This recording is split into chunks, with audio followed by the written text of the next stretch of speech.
Yo, yo, yo, what up, y'all? We are back with another episode of Media Made Music.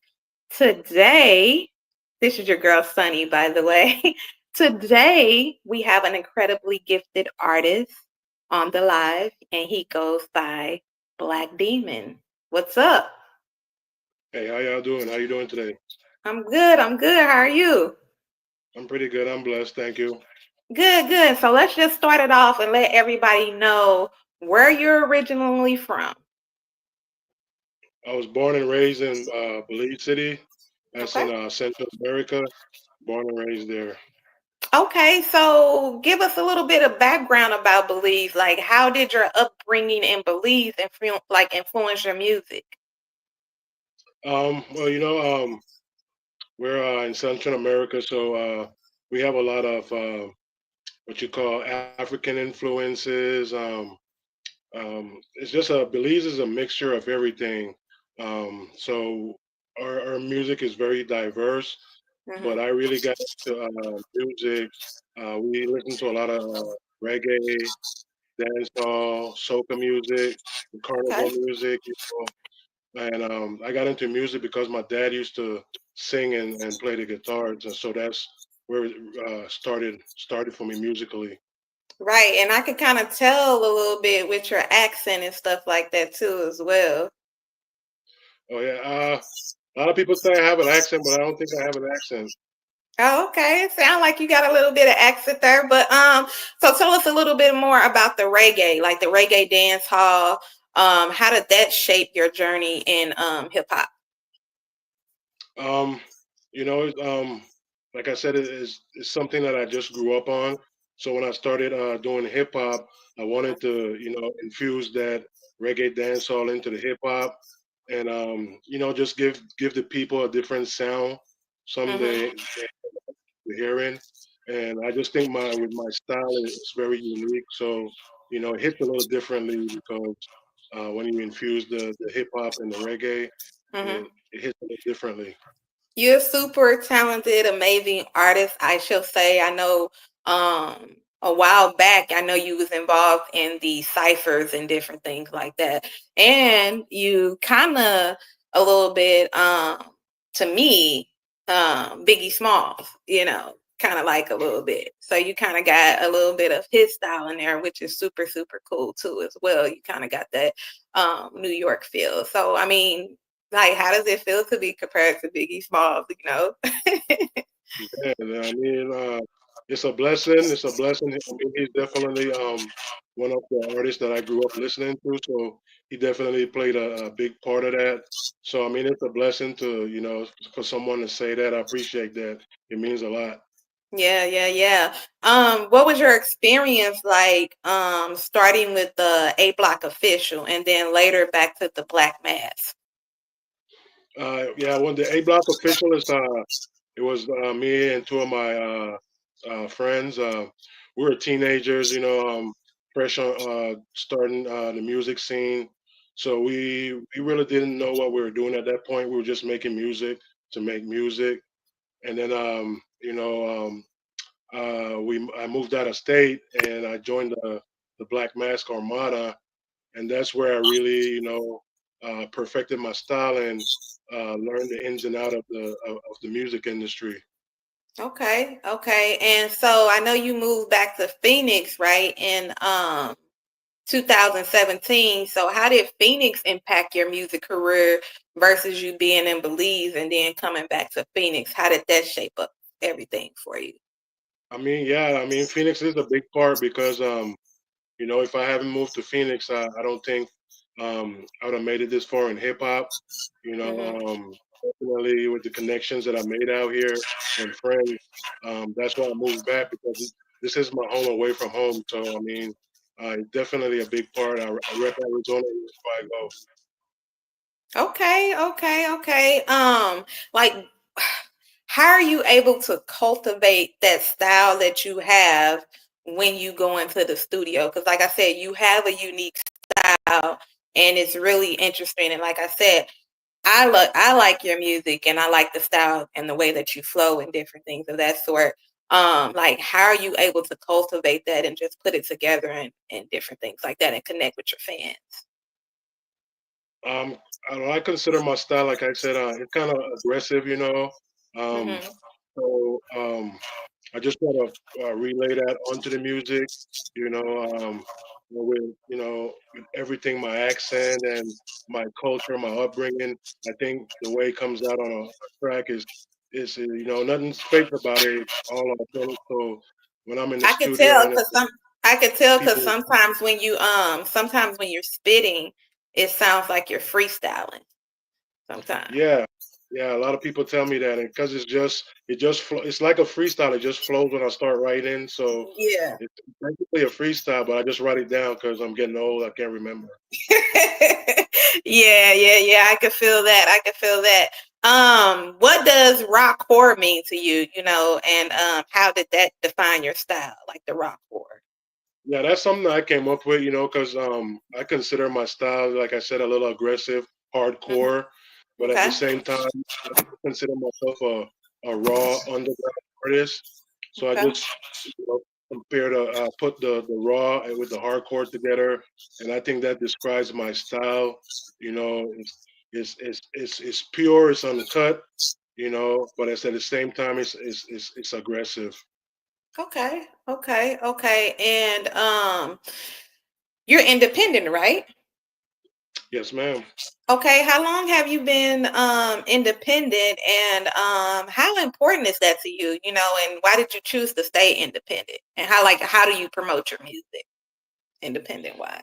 Part of independent, I mean, we have a lot of record labels, and it's just everybody trying to make a profit off the artist, So I don't have time for the politics, for all the backstabbing.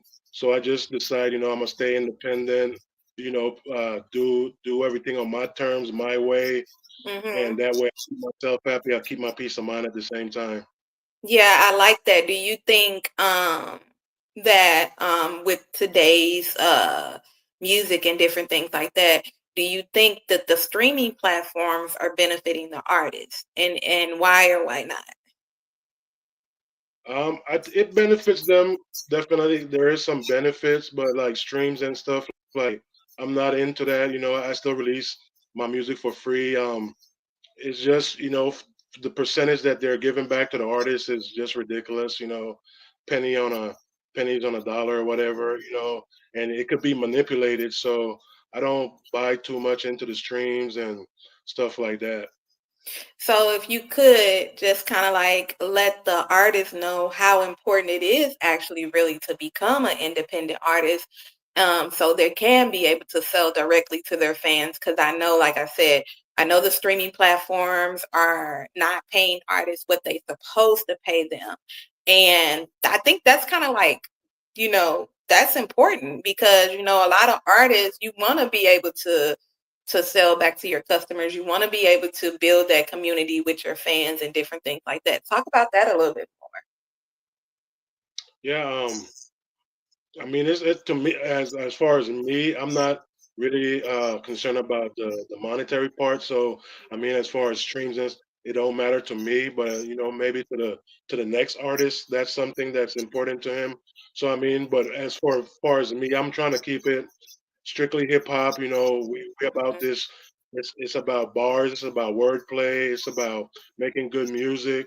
So that's what I'm Mhm. about. I don't care about the money and the fame and all of that. Okay, So that's not okay. important as far as streams, as far as getting out there. I'll do old school promoting if I have to, if need be. But that's just how I feel about the situation. So explain a little bit about the old school promoting. Like, do you still do like the CDs and stuff like that? Because I know that sometimes the CDs too are still available overseas. Or how do you kind of like sell your music and different things like that? Do you have it on a flash drive where you can give to people or? Yeah, I'm old school. I still all my music still put on CDs. Okay. Old school. I hand them out at shows or you know back of the trunk of the car or whatever. But yeah, just the old school passing out flyers, word them out. That's the best. I mean, you get to meet people face to face. They get Yeah. to see what you're about and not. just over the internet, portraying something you're not. So I Yeah, think that yeah. that would be effective in the game of hip hop on as long as you know we keep making the music. That's going to be an effective way of promoting. Is the old school Yeah, way. that's definitely very, very important. And building a street team as well too. Do you have like a street team you have out there, get out there and to help you promote and different things like that? Do you have like a team? I don't have a street team right now. I'm in the process of building a street team. Okay. I had one in the past with the when we were with the Black Mask Armada. We had a street team that did Okay. a lot of work for us, and it's a blessing of what a street team could do. So Oh yeah. yeah. Okay, okay. Tell me a little bit more about Raw's with Dream Hustle Records. What did you learn from that? As far as that, I mean, that's I mean, I already knew, but I got to see firsthand that it's all about the money. It's not Mhm. about the art. It's not about the artists. And the work they do. It's all about making a quick buck. You know, I was grateful for the opportunity, but at the end of the day, as far as my promotion, I did all my promotion myself because the record label didn't want to, holding up their end of the bargain. So I shot my own video. I did my own promoting and everything like that for my EP under their record label. So after that, I just decided, if I'm going to invest in myself, just invest in myself. I don't need a record label for that. Okay, okay. That's good to know. That's really good to know. Are you working on anything as far as like any new music? Like what are you involved in? And then also, have you ever thought about acting or doing a documentary or anything of that sort? I'm always working on music. Always working on music. I don't have a project that I'm working on right now. I'm just recording singles and see what happens from there. Um, and I have thought a lot about acting. Um, Okay, um, think I'll be good in some action flicks. okay. Um, but yeah, I have some that I think that I can get into. If it presents itself. Okay, okay. Do you have an album or anything like that or no? No, I don't have like a solo album, so that's something that I always said that I want to do is put out a solo album. I have a lot of group albums, but I never had a solo album.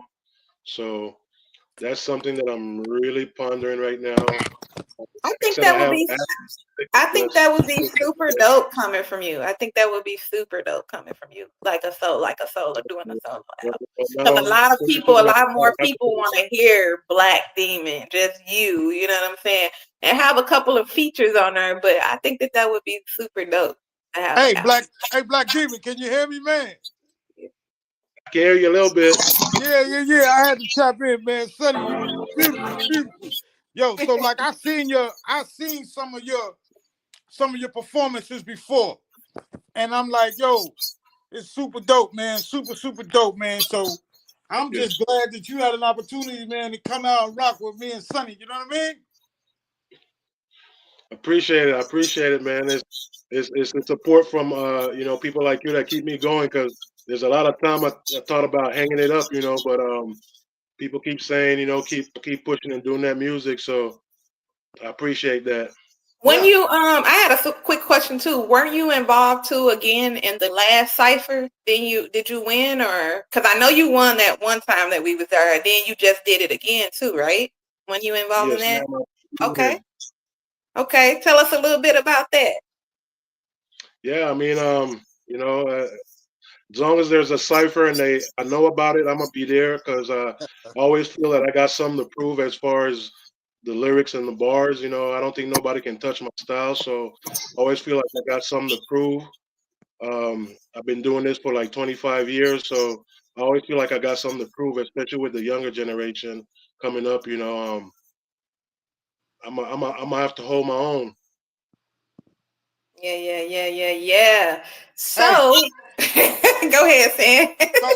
so sometimes I know when you be out performing, when you hear somebody else performing in front of you, does that put a thing in your head? Be like, oh, when I get on stage, I'm gonna destroy the building. You know what I'm saying? Like, do you come in with that type of attitude?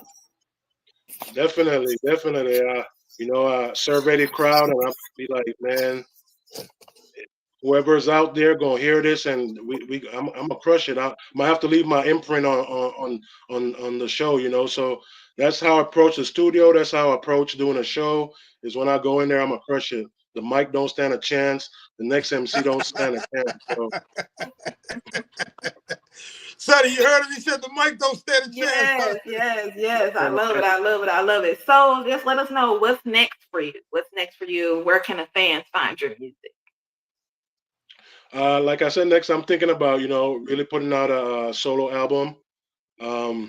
So that's probably gonna be my next venture, is pulling out my first solo album in 20 plus years.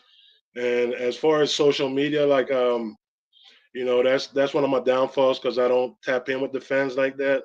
So I'm definitely on Instagram. They can find me on Instagram, Facebook, TikTok, and they can tap in, Blacc D3mon, Blacc D3mon, and I'm gonna keep them updated as far as what I got coming next.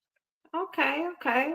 And do you got any videos that you have videos on YouTube or anything? Yeah, I have a couple videos out there. Um, Plan on putting some more visual out there as well. So people can see my face. A lot of times they just hear the voice, so I'm gonna put a face to it now.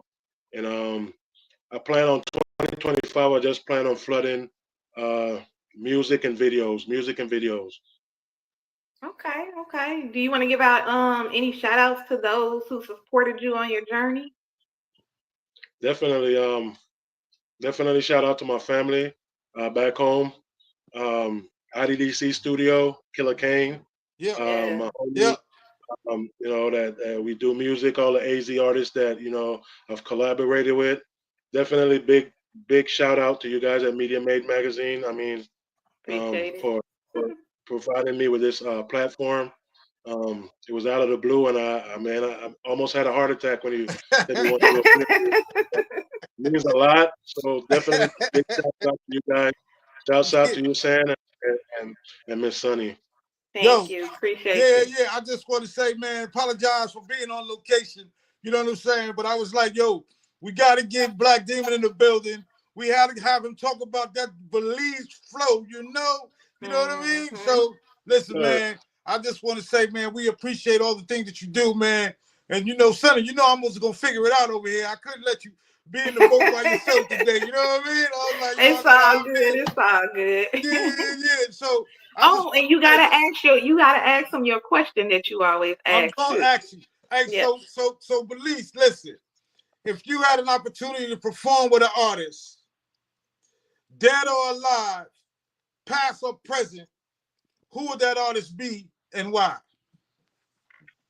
DMX. Yeah, you know what I'm saying? You know what I mean? Why DMX? That energy I got, I think I get some of that energy from him, as far as that rawness and his style. So definitely that will be a good collaboration, me and DMX. Yeah, no question. That's what's up. This what's up. Hey man, hey Sonny, it was beautiful. I just want to say, man, make sure everybody y'all tap in, man, to MediaMadeMagazine.com, MediaMadeMusic.com, MediaMadeTV.com. You know what I mean? All on platforms. Make sure y'all hit them up. Make sure y'all go purchase the Media Made magazines. Also, make sure you follow your girl, S-Mills Media, on Instagram, all social media platforms. And again, you can find us at MediaMadeMagazine.com. Media Made everything. Hey, Blacc, let me just say this to you before you go, baby. All right?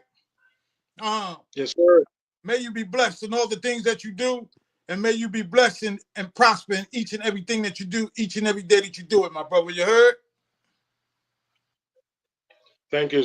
Appreciate you. Baby. Thank you and your family. Same to your family. Yeah. Salute. Peace.